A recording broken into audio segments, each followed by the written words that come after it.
Hello बच्चों, आप सभी का हमारे चैनल आरती एजुकेशन क्लासेस में स्वागत है। आज के वीडियो में हम आपके लिए लेकर आए हैं 8th ग्रेड अभ्यास पुस्तिका कक्षा 8 विषय हिंदी। तो आइए बच्चों, हम देखते हैं 8th ग्रेड अभ्यास पुस्तिका कक्षा 8 विषय हिंदी, जो कि आपकी वार्षिक परीक्षा के लिए बहुत ही महत्वपूर्ण है। और यह हमें समग्र शिक्षा मध्य प्रदेश राज्य शिक्षा केंद्र भोपाल द्वारा जारी हुई है, जो कि यहाँ पर 3 विषय है, हिंदी, अंग्रेजी और संस्कृत, जो कि कक्षा 8 के हैं। तो हम आपके लिए लेकर आए हैं विषय हिंदी। तो देखिए बच्चों, यह सत्र है 2022-23, जो कि हमारा शुरू सत्र है, अभी वही है। तो यहाँ पर मध्य प्रदेश राज्य शिक्षा केंद्र भोपाल द्वारा जारी कक्षा 8 के लिए विषय हिंदी, जो कि पाठ 1 है वर्दे। अब हमें इस पाठ से यह समझ आ रहा कि वर्दे हम किसके लिए कर रहे हैं। यह वीणा वादिनी वर्दे मतलब माँ सरस्वती के लिए यह पाठ है। अब देखते हैं हमें कौन से प्रश्न पूछे गए, उस पर आधारित हम प्रश्नों के उत्तर लिखेंगे।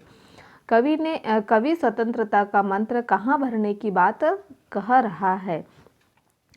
तो कवि ने सरस्वती देवी से संपूर्ण भारतवर्ष में स्वतंत्रता का मंत्र भरने की बात कह रहा है। कवि क्या कर रहा है, सरस्वती देवी का संपूर्ण भारत में स्वतंत्रता का मंत्र भरने की बात कह रहा है।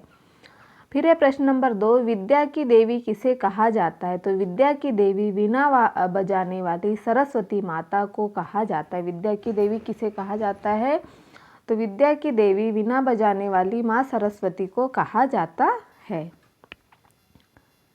फिर हम देखते हैं इसमें अगला प्रश्न है हमारा प्रश्न नंबर 3, नभ से कवि का क्या आशय है। तो नभ से कवि का आशय है कि सभी प्राणी नए भारतवर्ष की रचना करें और उन्हें इस निर्माण में सभी नए साधन प्राप्त हो।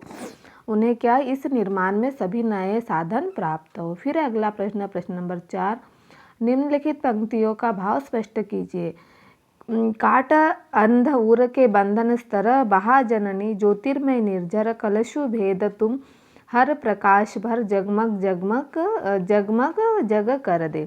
तो मनुष्य मात्र के हृदय में जो अज्ञान के भिन्न भिन्न स्तरों के बंधन है उन्हें काट दे और उन्हें हर प्रकार से अज्ञान से मुक्त कर दे। उनके हृदय में ज्ञान का ज्योति रूपी झरना बहा दे।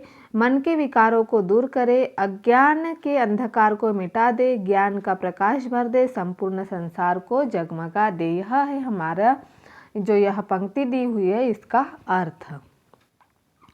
अब हम अगला प्रश्न देखते हैं प्रश्न नंबर 5, नवजात शिशु के चरण कमल के समान सुंदर है। वाक्य में उपमेय उपमान साधारण धर्मय वाचन शब्द छाट कर लिखे। तो उपमेय है नवजात शिशु के चरण और उपमान है कमल, साधारण धर्म है सुंदर और वाचक शब्द के समान। वाचक शब्द क्या है, के समान। फिर अगला प्रश्न हमारा प्रश्न नंबर 6, देखिए यहाँ पर आकाश के 3 पर्यायवाची शब्द लिखकर उन्हें वाक्यों में प्रयोग कीजिए। तो आकाश के पर्यायवाची शब्द है नभ, गगन और आसमान। नभ के माध्यम से कवि कहना चाहता है। फिर है आसमान में पक्षी उड़ते हैं, आसमान का वाक्य में प्रयोग। और तारे गगन में टिमटिमाते हैं, यह गगन का है और यह आसमान का है। तो इस तरह से हमने यहाँ पर इसके प्रश्न जो आकाश के 3 पर्यायवाची शब्द लिखकर उनके वाक्य में प्रयोग कर दिए है। फिर अगला प्रश्न है प्रश्न नंबर 7, आप माँ सरस्वती से अपने राष्ट्र के लिए वरदान में क्या क्या मांगना चाहेंगे। तो हम माँ सरस्वती से वरदान चाहते हैं कि संपूर्ण भारतवर्ष में स्वतंत्रता की नई भावना का अमर मंत्र भर जाए, प्रत्येक व्यक्ति के हृदय में विभिन्न स्तर से अज्ञान का अंधकार दूर हो जाए तथा सर्वत्र ज्ञान की ज्योति का झरना बहने लगे, मन के विकार दूर हो जाए, अज्ञान का अंधकार नष्ट हो जाए तथा समस्त संसार ज्ञान के प्रकाश से चमक उठे। यह है हमारा प्रश्न नंबर 7। फिर अगला है मूल्यांकन 1। प्रश्न नंबर 8 है, वरदे कविता में वीणा वादिनी किसे कहा गया है। तो वरदे कविता में वीणा वादिनी माँ सरस्वती को कहा गया है। फिर है प्रश्न नंबर 9, उपमा अलंकार किसे कहते हैं, लिखिए। तो उपमा अलंकार जहाँ 2 वस्तुओं की उनके समान गुण, स्वभाव या धर्म के आधार पर तुलना की जाती है, वहाँ उपमा अलंकार होता है। उपमा अलंकार कहाँ होता है, जहाँ जहाँ दो वस्तुओं की उनके समान गुण, स्वभाव या धर्म के आधार पर तुलना की जाती है वहाँ उपमा अलंकार होता है। उदाहरण है पीपर पात सरिसम मन डोला। उसके बाद अगला है हमारा अगला प्रश्न, प्रश्न नंबर 10।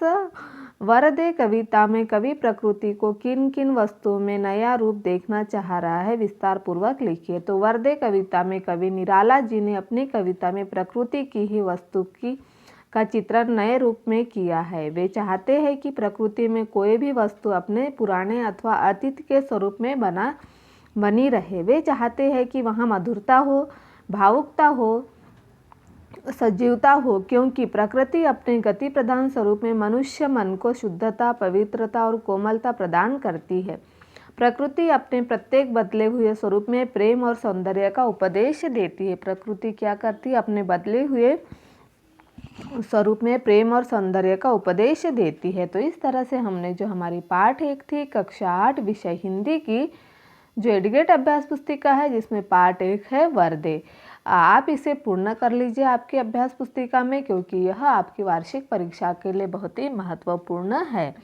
तो आप यदि हमारे चैनल पर नए हो तो हमारे चैनल को सब्सक्राइब ज़रूर कर लीजिए और बेल आइकन को प्रेस करना ना भूलिए, ताकि आपको हमारे आने वाले वीडियो के नोटिफिकेशन मिलते रहेंगे।